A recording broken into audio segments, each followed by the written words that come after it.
Today on This Old House, oh wait, wrong show. Today on the workbench, we have this Radio Shack 20-238. It is a emergency radio. It has crank, so you don't have to worry about batteries. It also accepts a wall wart, and while we're on this side, it has a earpiece. I'm not sure if that's mono or stereo. On the front side, we have a LED that illuminates when you turn the crank. We have a switch here that toggles between battery or the crank. We have a switch here that turns on or off the headlight. We have a shortwave fine-tuning control here, and yes, this does have shortwave. It has AM, FM, shortwave 1 and 2, which covers shortwave band 3.20 through 22.0. The display has this kind of goofy design here. That's on the inside, not on the out. Why they would put some kind of diffuser there, I don't know. Somebody was high on crack that day at work, and apparently the board members who green-lighted the project were as well. Speaking of being high on crack, what's up with that?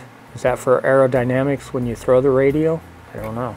This side, hey, we could do this since we're 16:9 HD, right? We have our volume on-off, our 300 million candle light, and our tuning.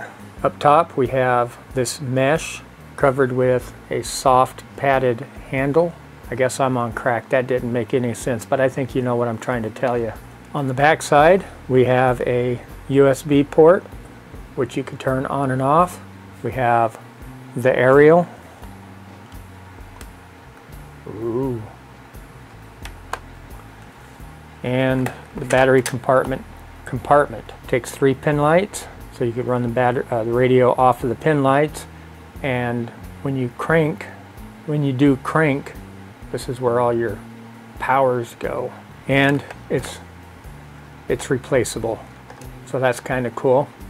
For historical purposes, let's pull this out so we could tell you what battery it takes. And there you go. So that should be fairly easy battery to find.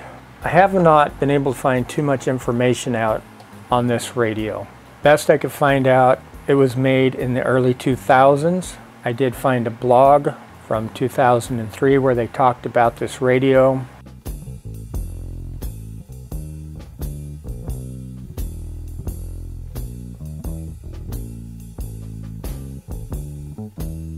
Majority liked it. There are a few who did not.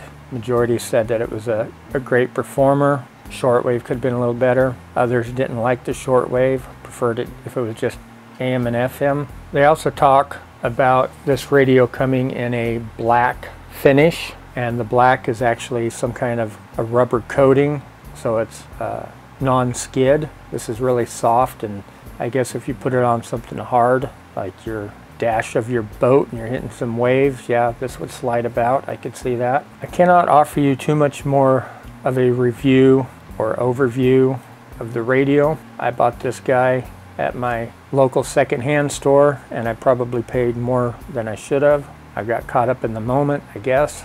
I was buying some junk, some nice vintage gear. Of course, I tried cranking it in store, and as you see by the light, nothing. Thought, okay, no big deal. Check it out later.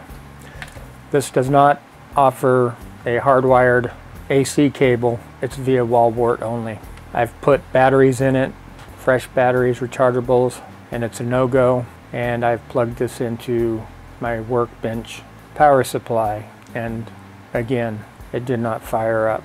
So the purpose of this video primarily is to see if I could revive the radio. As stated, practically no information is available on the internets, all 6 of them, and I see nothing on YouTube about it as well.